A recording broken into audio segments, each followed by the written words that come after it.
4 दिन की चांदनी और फिर अंधेरी रात। ये इसलिए मैं कह रहा हूँ क्योंकि इस वक्त गर्दनी बाग में जो नज़ारा देखने के लिए मिल रहा है वह इसी ओर इशारा कर रहा है। खान सर, रहमान सर और भी न जाने कितने सर हैं जो अपने अपने छात्र को चरवाहों की तरह हाँक कर गर्दनी बाग पहुँचा देते हैं और यहाँ पर एक पिकनिक स्पॉट बना देते हैं। लेकिन बस कुछ ही दिनों के बाद, बस कुछ ही घंटों के बाद तस्वीर बदल जाती है। ये इसलिए हम कह रहे हैं क्योंकि इस वक्त जो गर्दनी बाग की स्थिति है, जहाँ पर बीपीएससी के छात्र धरना दे रहे हैं 65 दिनों से, वह स्थिति जो है आप ज़रा देखिए, एक बार कैमरे की नज़र से पहले देखिए कि बहुत कम छात्र जो है 5-10 छात्र भी यहाँ पर नहीं कहा जा सकता है, गिनती से 5-6 छात्र मौजूद हैं जो इस धरना को जीवित रखे हुए हैं। अब ऐसी परिस्थिति में यह सवाल उठता है कि खान सर जो बीच बीच में आकर के इस धरना स्थल को बूस्ट देने का काम करते हैं, धरना स्थल पर आकर के एक माहौल तैयार कर देते हैं, वो आखिर स्थिति क्या है और उसे लेकर जो छात्र यहाँ पर 65 दिनों से आंदोलन कर रहे हैं वो छात्र क्या कहते हैं। इन तमाम सवालों को लेकर के यहाँ पर जो छात्र बैठे हुए हैं, इक्के दुक्के छात्र, उन लोगों से हम थोड़ी सी बात करेंगे। तो यहाँ पर बहुत बहुत धन्यवाद आपका। क्या नाम हुआ आपका? मेरा नाम अमन कुमार हुआ। कितने दिनों से बैठे हुए हैं? आज 65वां दिन है हमारा। 65 दिन हो गया। तो इन 65 दिनों में क्या कुछ देखा आपने, क्या कुछ झेला?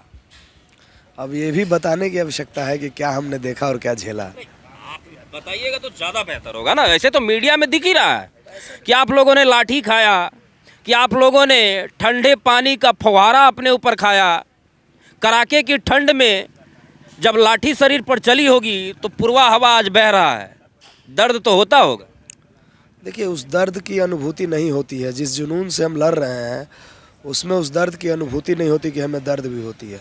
हाँ, कहीं ना कहीं कसक ज़रूर है कि जिन्होंने लाठी मारा है या जिन्होंने हमें जेल भेजा था, दर्द बस इसी बात का है कि क्या कसक रह गई थी हमारे पढ़ाई लिखाई में कि हमने उस पढ़ाई को नहीं पढ़ा जो पढ़ कर के वो आए थे, जो हमें बिना सोचे समझे जेल भेज दिए। हम वही संविधान पढ़ते हैं जो वो भी पढ़े हैं। भारत का 2 संविधान तो नहीं है, लेकिन उनके कानून में लगता है कि कुछ धाराएं ऐसी हैं जिस धाराओं में लिखा हुआ है कि अपने हक अधिकार की आवाज़ उठाने वाले लोगों को मारो, पीटो, गाली दो और जेल भेज दो। वैसी किताब हमने आज तक नहीं पढ़ी है। शासन प्रशासन का हिस्सा बनने की लड़ाई चल रही है आपकी, और जिस दिन आप उस शासन प्रशासन के अंग हो जाइएगा उस दिन आप भी उसी आदेश का पालन करिएगा जिस आदेश का पालन करते हुए उन्होंने आप पर लाठी चार्ज किया। देखिए साहब, जब सत्ता से प्रेरित जिस दिन मैं होऊंगा उस दिन मैं रिज़ाइन दे दूंगा। मुझे ऐसे व्यवस्था का हिस्सा नहीं बनना जिस व्यवस्था में सत्ता अपने मनोचित ढंग से व्यवहार करने की अनुमति दे। अगर कोई गलत है तो उसके साथ सही करने की अनुमति, और जो सही है उसके साथ गलत करने की अनुमति अगर मिलता है तो हमें वैसे शासन प्रशासन का भाग बनने का कोई भी ज़रूरत नहीं है। हम अपने समाज को ज़रूर बढ़ाएंगे। हम इस आंदोलन में इतने परिपक्व तो हो गए हैं कि हम जिस क्षेत्र में जाएंगे उस क्षेत्र में हम अच्छे काम करेंगे और लोगों को जोड़ेंगे। लेकिन बात रहा री एग्ज़ाम का, तो री एग्ज़ाम तो हम ले करके रहेंगे। चाहे सरकार जितनी कुवत लगानी है लगा ले, सरकार के चोर मंत्री जितना हिम्मत लगाना है लगा ले, बच्चे यहाँ से उठने वाले नहीं हैं, झुकने वाले नहीं हैं। 65 दिन हो गया और आज भी आपको ये यकीन है कि री एग्ज़ाम लेकर के रहेंगे? इतना यकीन है, मेंस पेपर की घोषणा हो गई सर, इतना यकीन है कि पिछले बार भी एक एग्ज़ाम ऐसा ही हुआ था एसएससी में, जो पूरी तरह से रद्द करके दोबारा हुआ था एग्ज़ाम, ज्वाइनिंग होने के बाद की मैं बात कर रहा हूँ।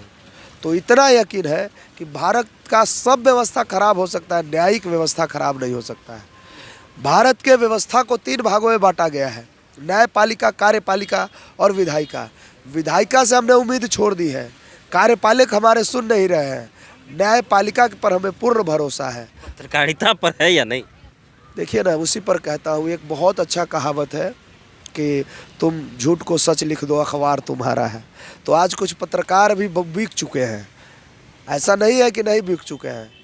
मैं नाम तो नहीं लूँगा, लेकिन यहाँ पर बैठे सभी लोगों को पता है कि कौन सा ऐसा चैनल है जो आज तक बीपीएससी को ठीक से कवर नहीं किया है, सभी को पता है।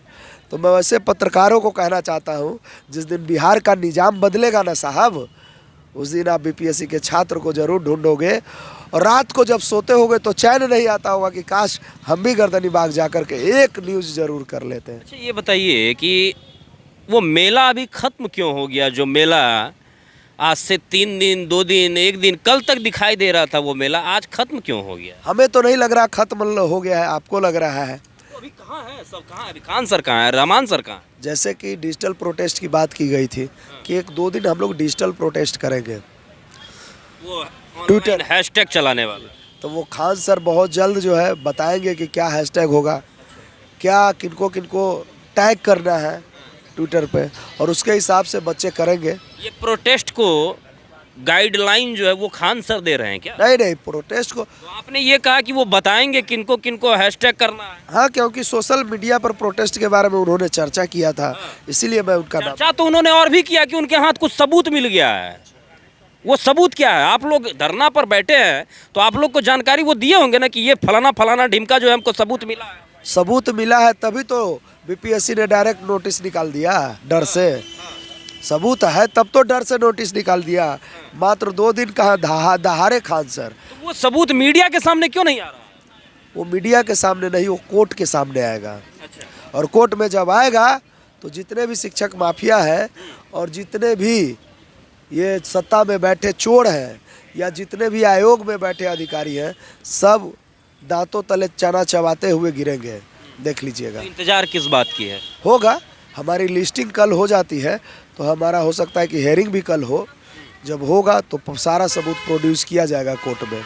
बात रहा 4 दिन का मेला है, तो मेला का बात नहीं है। छात्र यहाँ अगर एक भी छात्र बैठा रहेगा तो यह आंदोलन जीवित रहेगा। सभी शिक्षक अपना योगदान देने आ रहे हैं, उनका स्वागत है। लेकिन जो 4 दिन का सवाल आप हमसे कर रहे हैं, यही सवाल आप जा कर के केजीएस ग्लोबल स्टडी में जा कर के माननीय खान सर से पूछिए कि 4 दिन का मेला है या नहीं है, या था या नहीं था। उन्होंने तो स्पष्ट तौर पर कहा कि जब तक री एग्ज़ाम नहीं होता है यहाँ पर डटे रहेंगे। कई अधिकारियों को इस प्रकार से उन्होंने लथारा, रे चोट्टा। तो ये आपको लगता है कि इस तरह की भाषा का प्रयोग करना एक शिक्षक के द्वारा? नहीं नहीं नहीं, ये आप गलत कह रहे हैं। देखिए, 4 दिन के बाद में बात करते हैं। आपने कहा एक शिक्षक के द्वारा, उन भ्रष्ट अधिकारियों को कोई औकात नहीं है कि हमें वो क्या कहे, उपद्रवी कहे।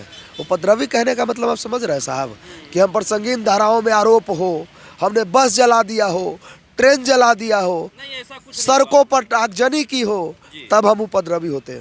तो ये सवाल आप उनसे भी जाके कहिए कि आप कैसे बच्चों को भ्रष्ट उपद्रवी कहते हैं।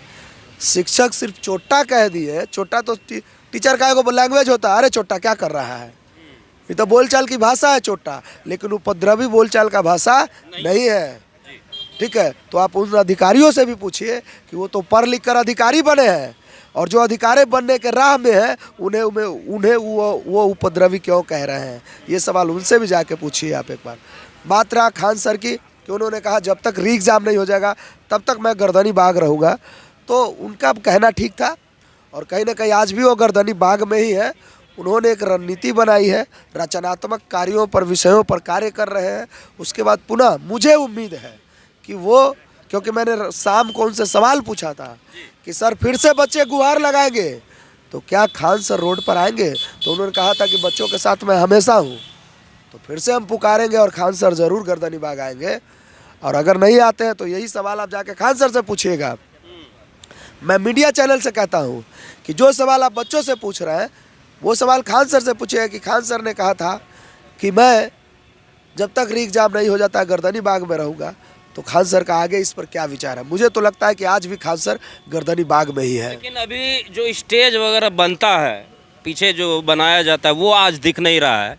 इसलिए मैंने ये पूछा कि आखिरकार खान सर कहाँ? मैं कह तो रहा हूँ, ये रचनात्मक कार्यों का जो है एक सूची है, कहीं ना कहीं एक पार्ट ऑफ रणनीति है, और इसी के लिए आज इस तरह की व्यवस्था बनी गई है। आज सारे दिन इन मुद्दों पर विचार किया जाएगा कि आगे कौन सा कार्य हो।